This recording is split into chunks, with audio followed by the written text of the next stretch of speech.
Chapter 85 One Step at a Time. Sitting inside the vile thieving bird's nest, Sonny frowned and clenched his fists. Something unnatural was happening to them ever since they came to the Ashen Barrow.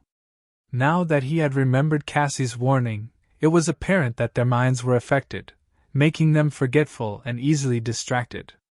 Even now that he knew about it, thinking straight was strangely hard.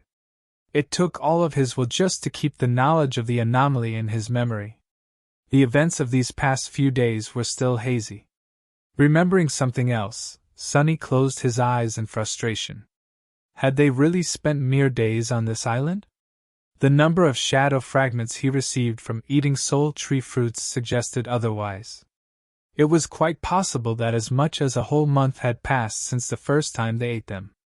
And their minds were corroded a bit more with every day that passed. Pretty soon, there would be nothing left of them at all. Only empty shells, walking around wearing their faces. Sonny's face paled.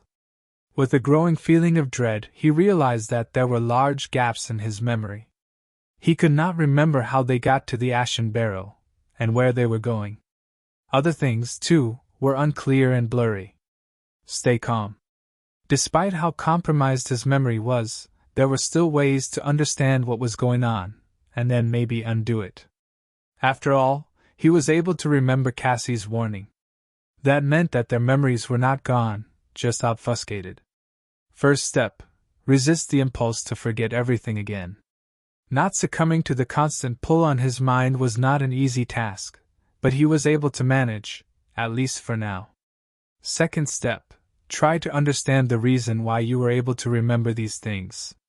When Cassie begged him to remember the number 5, she must have already known that he would receive a new attribute.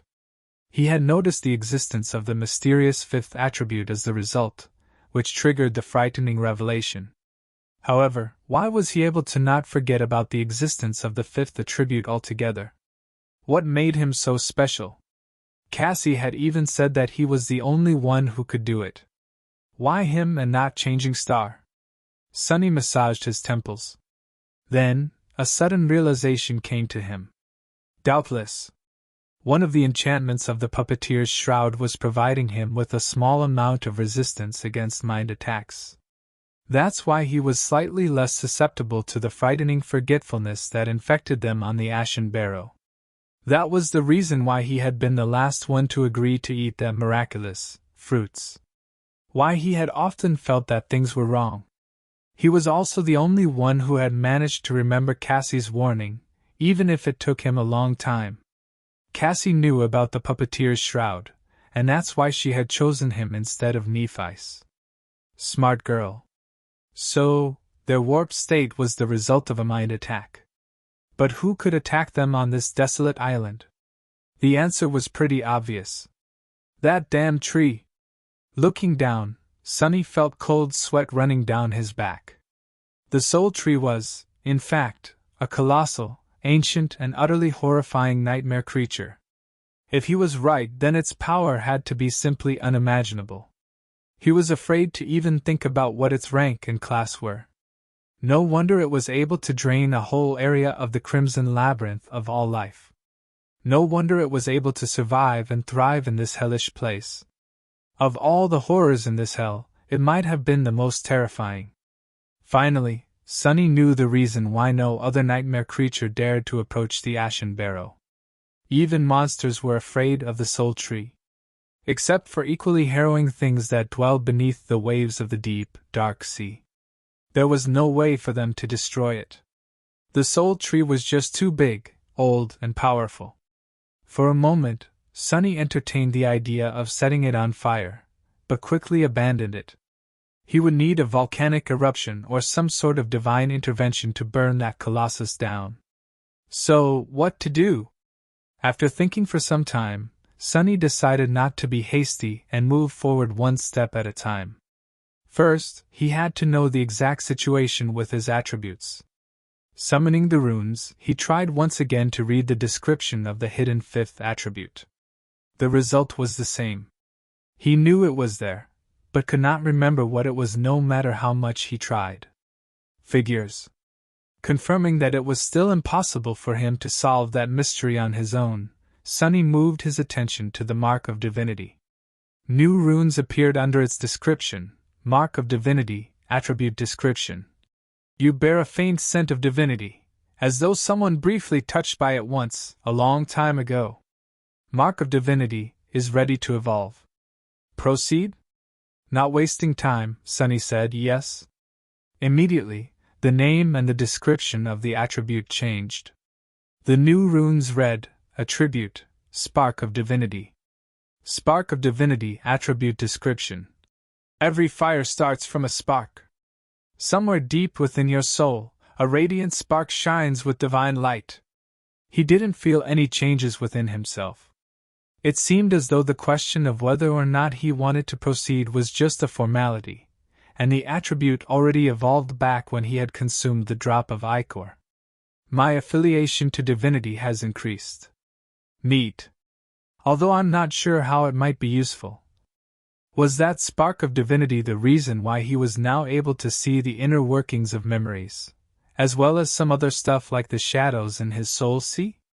If so, was it a universal trait of all awakened with high divine affiliation, or just his? For some reason, Sunny felt that it was the latter option.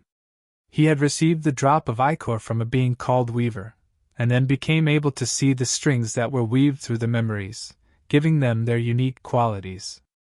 It wasn't hard to see the connection.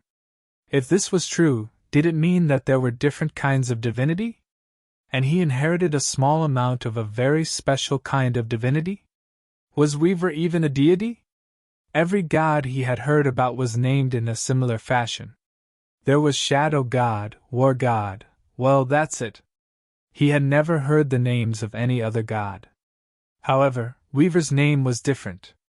Maybe Weaver was not a deity at all. Maybe he, she, or it was actually one of the unknown. Sunny shook his head, feeling that he had almost allowed himself to get distracted and release the hold on his memory. He could not allow himself to go on tangents now. Concentrating, he looked at his new attribute, Bloodweave. Bloodweave, Attribute Description. You have inherited a part of Weaver's forbidden lineage. Your blood has been altered and imbued with odd tenacity. So, he would be less likely to bleed out in the future? That was a very nice enhancement. However, it did not help Sunny with his current situation. It was time for the next step. It was early morning when Sunny descended from the soul tree. However, he didn't bring any fruit with him. Walking over to sleeping Cassie, he took her by the shoulders and gently shook her awake. The irony of how this situation mirrored the one where Cassie had told Sunny to remember the number 5 was not lost on him. The blind girl slowly came to her senses and turned to face him with a sleepy, confused expression. Sunny?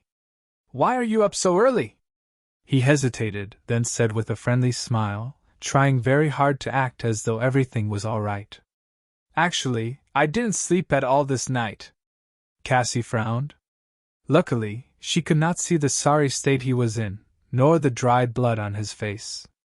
Really? Why? He shrugged. I decided to climb the soul tree and search for some fruits. But that's not very important. Hey, your aspect ability allows you to see other people's attributes, right? She nodded, still confused. Yes. You know this. Why? Sunny lingered, then said in a carefree tone. Can you take a look at mine? Chapter 86 Final Clue. Sunny's thought process was very simple. Honestly, in the state he was in, complex ideas that went against Soul Tree's indoctrination were almost impossible to hold on to. He was already at his limits just trying to remember what had happened in the giant nest. On his way down, Sunny had to bite himself several times, leaving bloody marks on his hands. Sharp pain cleared his mind for a few moments, and gave him temporary relief from the constant pull of forgetfulness. Coincidentally, he was already noticing the effect Bloodweave was exerting on him. The bites only bled for a short while, quickly turning into scabs. The speed of coagulation of his blood was clearly enhanced. He also felt more energetic, his endurance substantially better than it had been before. Which made sense. The human body was a system where every part affected the other. A comprehensive improvement of one of these parts, especially one as important as blood, had to lead to a chain reaction of lesser improvements throughout the system. It seemed that he had severely underestimated the importance of his new attribute. Focus, idiot! No tangents! Gritting his teeth, Sunny concentrated on the task. He wanted to use Cassie's aspect ability to learn the truth of the hidden attribute. Her sight was different from his. Sunny could only see the information provided by the runes because it was a default function of the spell. He simply accessed that information with his mind. Cassie's sight, however, came from her aspect. Thus, even if their minds were compromised, it should not have affected her ability to see other people's attributes. She also had a high affinity to revelations and fate. So, there was a high chance that Cassie would be able to succeed where he had failed. Finally reaching the ground, Sunny woke the blind girl up and, after a short conversation, mentioned the attributes. Then, he carefully asked, "Can you take a look at mine?" Cassie was visibly confused by this question. "Can't you do it yourself?" Sunny smiled. "I can, but I think you'll be surprised when you see them." The blind girl hesitated, then shrugged. "All right. But if it turns out that you woke me up for nothing, I'll be pretty upset. That was not very nice of you." She turned to face him and froze for a moment, as though staring into his eyes. "Fated, child of shadows, spark of divinity. Wait, wasn't it? Mark. Of divinity? I must have remembered wrong." Stopping for a second, Cassie shyly covered her mouth with her small hand and yawned. My memory has not been too good lately. Too much rest, I guess. Where was I? Oh, yes. Bloodweave, huh? Where did this come from?" Sunny forced a chuckle. "This thing? From an egg. Anyway, is there something else?" Cassie blinked a couple of times. "An egg? Well, if you say so." Usually, an appearance of a new attribute was not something one would gloss over. But in the state she was in, Cassie's attention span was severely reduced, and her mental capacity was clouded. She just frowned for a second, then forgot all about the discrepancy. Sunny's heart, meanwhile, was beating like it was going to explode. With a fake smile frozen on his face, he waited for the blind girl's next words. They were going to decide whether or not he would be able to get to the bottom of things. And therefore, find a way to rise from that bottom. With an absent-minded smile, Cassie said, "My mom makes the best eggs. What were we talking about?" "Right, your attributes. The last one is enthralled. Wait, where did this?" Knowing that there was very little time, Sunny hurriedly asked, "The description. What does the description say?" A bit of tension sipped into his voice. Startled by this intensity, Cassie didn't ask the same question again and simply said, "You've been mesmerized by the ancient fiend, soul-devouring tree, and are being turned into its thrall. Once the process is complete, there will be no escape." As soon as Sunny heard these words, it was as though heavy chains fell from his mind. Suddenly his memories returned in an avalanche, making him stagger. His eyes opened wide. Only now that he had fully recovered his memory did Sunny realize the extent to which his mental state was warped, how much of his true self was gone, how close he came to being completely obliterated without even knowing that a terrible monster was slowly devouring his mind. An extreme feeling of terror filled his heart. For a few moments, Sunny lost the ability to speak, covered in cold sweat and shaking. "See, calm down. Calm down. It didn't happen, you stopped it. You're back, it didn't eat you." Slowly, he was able to get a grip on his feelings and achieve some semblance of composure. He came very close to the edge, but did not take the last step. He was still himself. It wasn't over yet.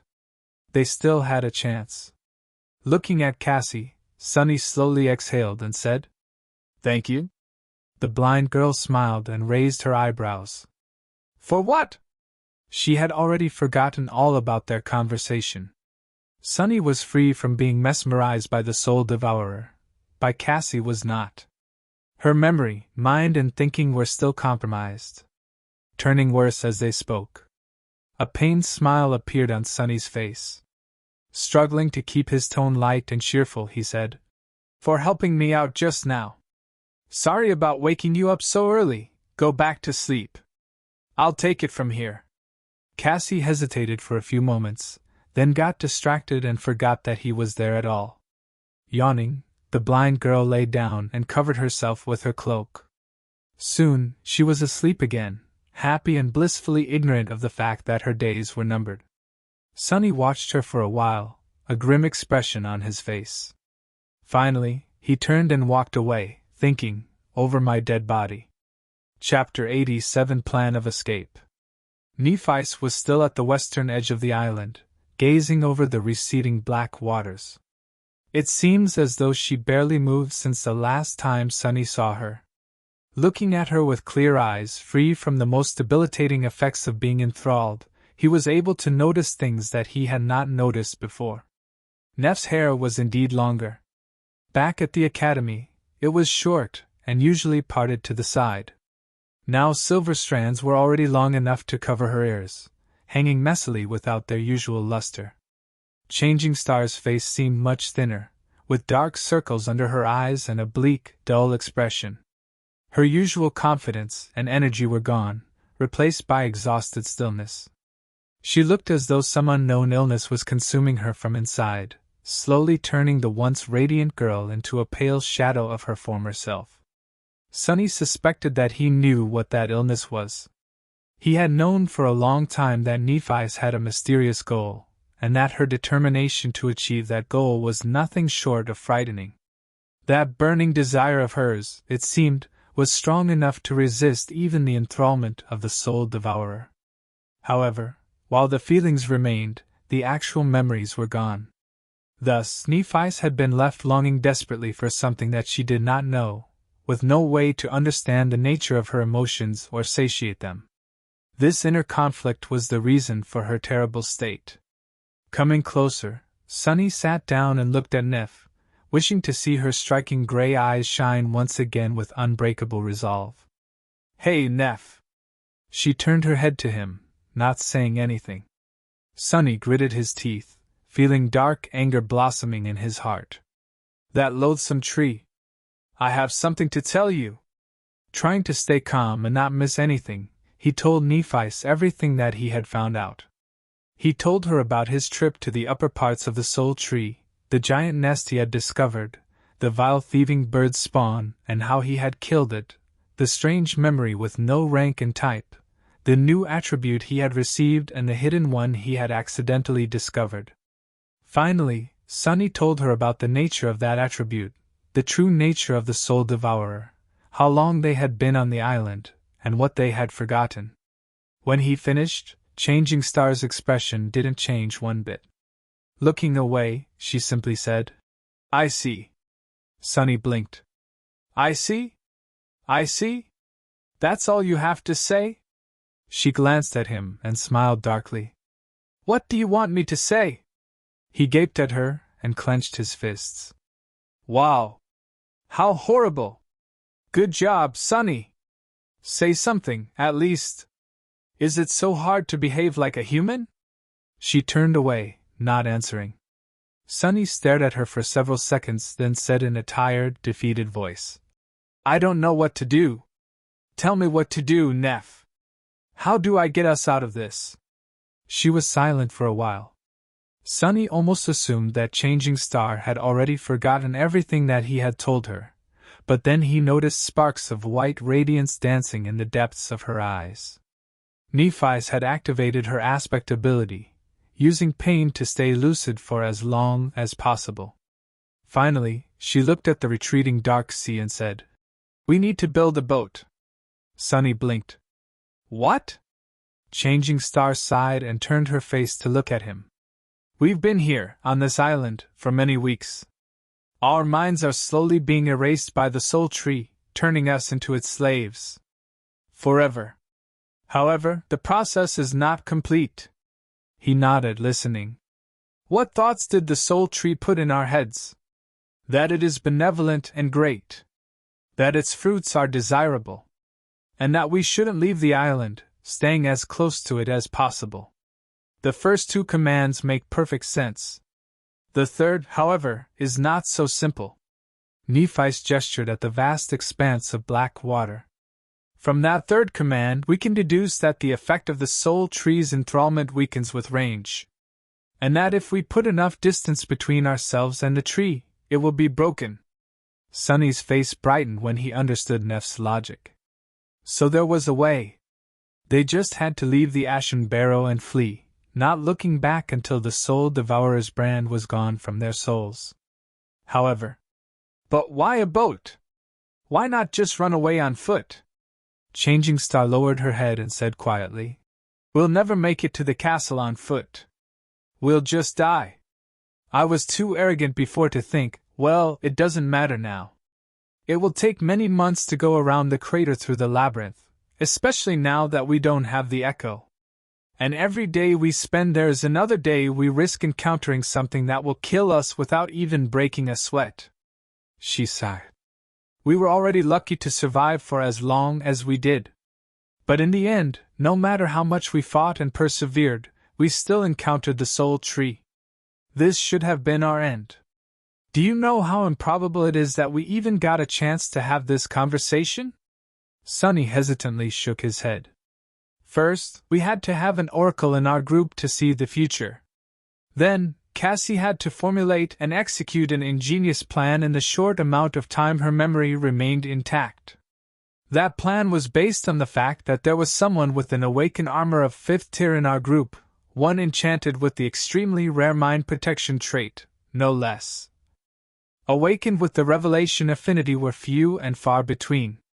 Sleepers with a memory equal to the puppeteer's shroud were even rarer. That person then had to find and kill a great devil. More incredibly, he had to receive an actual lineage memory from it. Do I need to explain how implausible this combination of events is? Sonny slowly shook his head. Nephi closed her eyes. My point is, if we go into the labyrinth, we will inevitably meet the next soul tree, and even if we miraculously manage to survive that encounter, there will be the next, and then the next. Sooner or later, we will die. She looked west, where the last remnants of the dark sea were disappearing beyond the horizon. But if we build a boat, and use Cassie's staff to fill the sail with wind, maybe we'll be eaten by the dwellers of the depths. Or maybe they won't pay us any attention at all. It's a gamble either way. Either we die, which is the same as returning to the labyrinth, or not. If we survive, we'll be able to travel 100, maybe even 200 kilometers in one night. More distance than we had covered so far. Sonny froze, stunned by that number. In all the weeks preceding their battle with the carapace demon, they had traveled for no more than 100, maybe 150 kilometers from the giant knight's statue. It was a considerable amount, especially because of how hard each step through the Crimson Labyrinth had been. To travel as much, perhaps even more in a single day, that would have been incredible. But sail on the dark sea? Suddenly he felt very cold and small.